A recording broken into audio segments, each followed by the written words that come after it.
And coming to Gouri Priya అని పిలవనా GP అని పిలవనా ఏం పిలిస్తే ఎలా ఇష్టం పిలిచినా పర్లేదండి. అంటే అదేదో సినిమాలో పండు అని పిలిస్తే నచ్చదు కదా, సో అలా జీపీ అని పిలిస్తే అలా నచ్చదేమో లేదండి, అని. ఫ్రెండ్స్ అందరి మధ్యలో ముద్దు పేరు గౌరీప్రియ లెంత్ ఎక్కువైంది కదా, జీపీ జీపీ అంటారు అంతే. ఓకే, సో మాకు తెలిసింది సీమ బిడ్డ అని చెప్పి. అయ్యో అవునండి. So nice, same connection. అంతే కదా. మీరు కూడా ఓకే. అంతే, నేను ఫ్రమ్ అనంతపూర్. సో ఇప్పుడు నేను పుట్టి పెరిగినంత హైదరాబాదే, బట్ పేరెంట్స్ ఇద్దరు దేర్ ఫ్రమ్ సీమ అనమాట.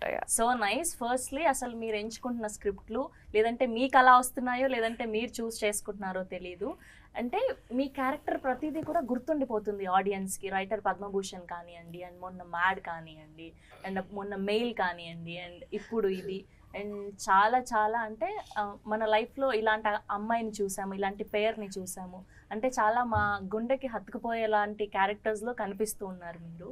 So firstly congratulations. Thank you అండి. And coming to true lover and associating with these people, most successful people you all know, so వీళ్ళతో అసోసియేషన్ ఎలా అనిపించింది? చాలా చాలా ఆనందంగా ఉందండి, ఎందుకంటే నేను ఇందాక చెప్పినట్టు తమిళ్లో సినిమా చేసాను, అసలు తెలుగులో వస్తుందో లేదో కూడా నాకు తెలీదు. ఫస్ట్ తమిళ్లో చేసుకుంటూ వెళ్ళిపోయాము. ఒక 2-3 వీక్స్ బ్యాక్ తెలిసింది నాకు సినిమా తెలుగులో వస్తుంది, ఇలా మారుతి గారు అండ్ ఎస్కేన్ గారు they releasing it in Telugu states అని. చాలా ఆనందంగా అనిపించింది. ఇన్ఫ్యాక్ట్ ఎస్కేన్ గారు సినిమా చూసిన తర్వాత ఒక 2-3 డేస్ తర్వాత నాకు కాల్ చేశారు, I really like the film, మీ పర్ఫార్మెన్సెస్ బాగున్నాయి, స్టోరీ చాలా న్యాచురల్గా అనిపించింది, and we really thought we should release it, and Maruthi sir also is very excited అని సార్ కాల్లో చెప్పారు. సో నాకు చాలా హ్యాపీ అనిపించింది. అంటే తమిళ్లో చేసాం, మనం పని అయిపోయింది అనుకున్నాను, కానీ ఇప్పుడు ఒకటే డేట్లో 2 లాంగ్వేజెస్లో వస్తుంది అనేది it was very nice. And Maruthi గారు బేసిక్గా అప్పటి జనరేషన్ కానీ 10 years బ్యాక్ లవ్కి అండ్ ఇప్పటి లవ్కి చాలా డిఫరెన్స్ వచ్చేసింది. మనం పలకరించే విధానం కానీ, అమ్మాయిని అప్రోచ్ చేసే విధానం కానివ్వండి, అండ్ ఇప్పుడు మన దగ్గరలోనే చూస్తున్నాం కొంతమంది కపుల్స్ని ఎలా విడిపోతున్నారు, ఎలా ఏంటి అని. సో వీటి మీద మాట్లాడాలి అంటే ఫస్ట్ మీరు ఏం చెప్తారు? ఒక రిలేషన్షిప్ పర్ఫెక్ట్గా బాగుండాలి అంటే ఏంటి మీ సైడ్ నుంచి ఏం అడ్వైజ్ ఇస్తారు? ట్రూ లవర్ చూడమంటాను, ఇలా ఇలా ఉండకూడదని చెప్తాను. ఎందుకంటే ఈ సినిమా చూస్తే పాపం వాళ్ళిద్దరు పెయిన్స్ అర్థమవుతాయి. ఇద్దరు పాజిటివ్ క్యారెక్టర్స్, ఒక 2 పాజిటివ్ క్యారెక్టర్స్ వాళ్ళిద్దరి మధ్యన వచ్చిన కాన్ఫ్లిక్ట్ సిచ్యువేషన్స్ ఇలాంటి ఎలా ఫేస్ చేసి వాళ్ళు ముందుకెళ్ళారు లైఫ్లో అనేది అందరికీ this is the best example. ఎందుకంటే కొట్టుకుంటారు, కలుస్తారు, ఇద్దరి మధ్యన చాలా ప్రేమ ఉంటుంది, కానీ యాక్చువల్గా దూరం ఉంటుంది. అది ఎందుకని అలా వస్తుంది, ఇలా ఎందుకు ఉండకూడదంటే డెఫినెట్గా ట్రూ లవర్ చూడాలంటాను. సో ఈ సినిమా మీరు మొత్తం చూసుంటారు కదా ఈ పాటికే. సో దీంట్లో మీరు బాగా రిలేట్ అయింది ఏంటి, నా లైఫ్లో కూడా ఇలాంటిది జరిగింది అన్నది? తన క్యారెక్టర్ తను పెర్ఫార్మ్ చేసిన విధానం. ఎందుకంటే అమ్మాయి క్యారెక్టరు, తన క్యారెక్టర్ ఉందంటే అమ్మాయి క్యారెక్టర్ అలాగే ఉంటుంది, ఎలాగో ఉంటుంది, అలా ఉంటేనే ఆ క్యారెక్టర్ అలా ఉంటుంది. అందుకని నాకు ఆ అబ్బాయి క్యారెక్టర్ మాత్రం చాలా బాగా డీల్ చేశాడు అనిపించింది. అతని పెయిన్, స్ట్రగుల్, ఆ పొసెసివ్నెస్, నెక్స్ట్ అమ్మాయిలు ఎంత ఈజీగా తీసుకుంటారు, యువతలోడు ఎంత పెయిన్ని, ఆ 2 చాలా బాగా చేశారనిపించింది. సినిమా మీరు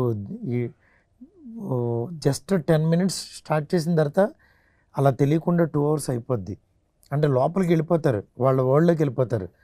లాస్ట్కి ఇంకా ఉంటే బాగుండు, ఏదో జరగాలి అనే ఫీలింగ్లో బయటకు వస్తారు.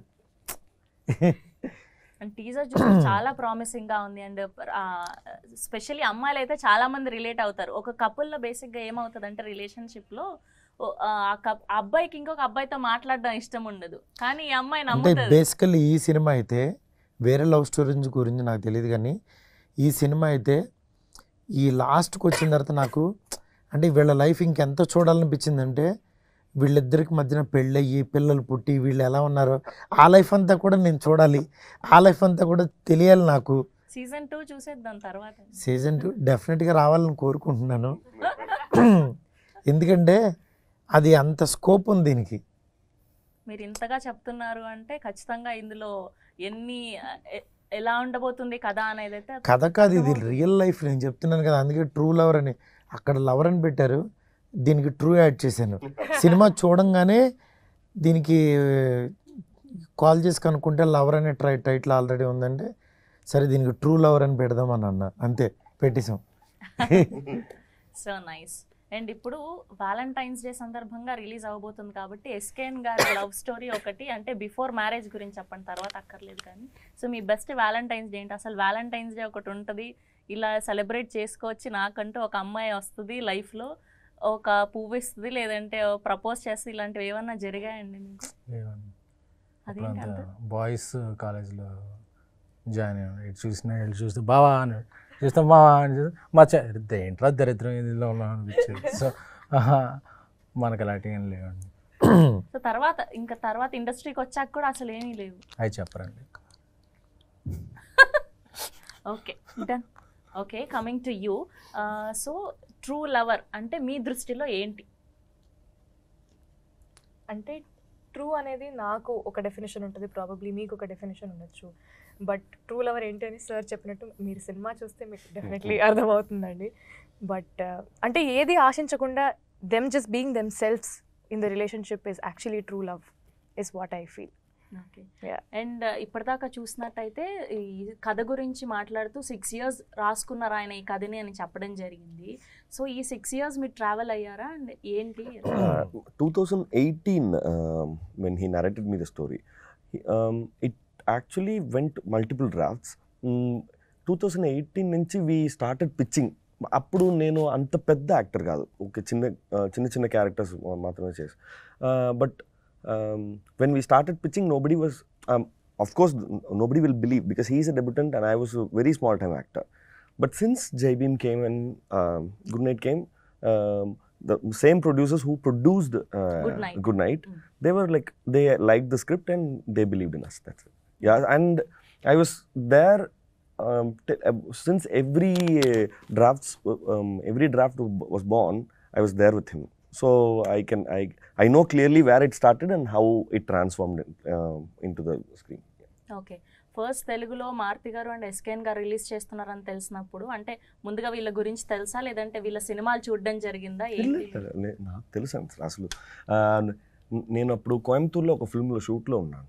అప్పుడు సార్ కాల్ చేశారు, కాల్ చేసి నాకు చాలా నచ్చింది సినిమా, తెలుగులో రిలీజ్ చేయాలని ఉంది అని చెప్తే, because for any actor to reach the larger audience is a dream, right? So kind of them, so sweet of them that they really liked the content, and without any, whether is it a star vehicle, is it a star-studded film, they didn't care about other than the other commercial values, but they believed in the content. So I'm really grateful to them actually. Okay. And what was the toughest thing throughout this film ante em cheptaru? Being the character is the toughest, because వీళ్ళిద్దరు even deal చేయడం సినిమాలో నాకు ఈయన deal చేయడం tough. being the character is really tough, because even though we'll be in a very normal mood, we had to keep our faces like this, we had to be in a very strenuous tough conditions. So without we have to force ourselves in a mood that we are not ready to be in. That's for 8 continuous hours. So it was really tough. And మీరు డైరెక్టర్ని అడిగారా అసలు ఏంటి ఈ story, అంటే ఆయన real లైఫ్లో ఏదైనా జరిగిందా లేదంటే పక్కన వాళ్ళకి జరిగిందా, తను ఎక్కడి నుంచి తీసుకున్నారు? Yeah, there are multiple sources for the script, because when it started, it was entirely different. The script was entirely different, but since we added so much from the friends' life, from his friends' life, and there was like multiple inputs from various people, and it transformed it what it is today. Yeah. Okay. And coming to you, first of all నేను తమిళ్లో ఇది చేశారని first మర్చిపోతున్నాను నేను దీన్ని. So అసలు తమిళ్ ఎలా నేర్చుకున్నారు? మన తెలుగు అమ్మాయి ఆల్మోస్ట్ చాలా చక్కగా మాట్లాడేస్తున్నారు మీరు ఇద్దరు కూడా. అసలు ఏంటి, ఎలా స్టార్ట్ అయింది ఈ తమిళ్? అంటే మనం పక్క రాష్ట్రాలు కాబట్టి నేను కొంచెం తమిళ సినిమాలు ఎక్కువ చూడడం, నేను అన్ని సినిమాలు కొంచెం ఎక్కువ చూస్తూ ఉంటాను, పాటలు ఎక్కువగా వింటూ ఉంటాను. సో నేను ఒక ఫస్ట్ ప్రాజెక్ట్ అమెజాన్ ప్రైమ్లో మోడర్న్ లవ్ చెన్నై అని ఒక ప్రాజెక్ట్ చేశాను. సో ఆ ప్రాజెక్ట్ నుంచి కొంచెం తమిళ్ మాట్లాడడం నేర్చుకోవడం స్టార్ట్ చేశాను అనమాట. ఇంక ఈ సినిమా వరకు వచ్చేసరికి మా డైలాగ్స్ కూడా అన్నీ ఏదో నిజ జీవితంలో లైక్ మామూలుగా మాట్లాడుకుంటున్న డైలాగ్స్ లాగా ఉండేవి. సో వీళ్ళందరూ నేను సాగొట్టేదాన్ని డైలాగ్స్తో. అంటే ఎక్కడున్న సినిమాలో ఉండే డైలాగ్ తీసుకొని చెప్పేస్తే అబ్బాయి పిల్ల ఎంత బట్టి కొట్టిందిరా బాబు, స్క్రిప్ట్ ఊరికే డైలాగుల్లో మాట్లాడుతుంది అనుకునేవాళ్ళు. సో చాలా మణి గారు కానీ సెట్లో ఉండే ప్రతి ఒక్కరు సినిమాటోగ్రఫర్స్ టీమ్ కానీ డైరెక్టర్స్ కానీ టీం కానీ ఎవరైనా అందరితో వెళ్ళి నేను ఏదో వచ్చిరాని తమిళ్ మాట్లాడి అలా తప్పులు చేస్తూ నేర్చుకున్నాను. Very good. అండ్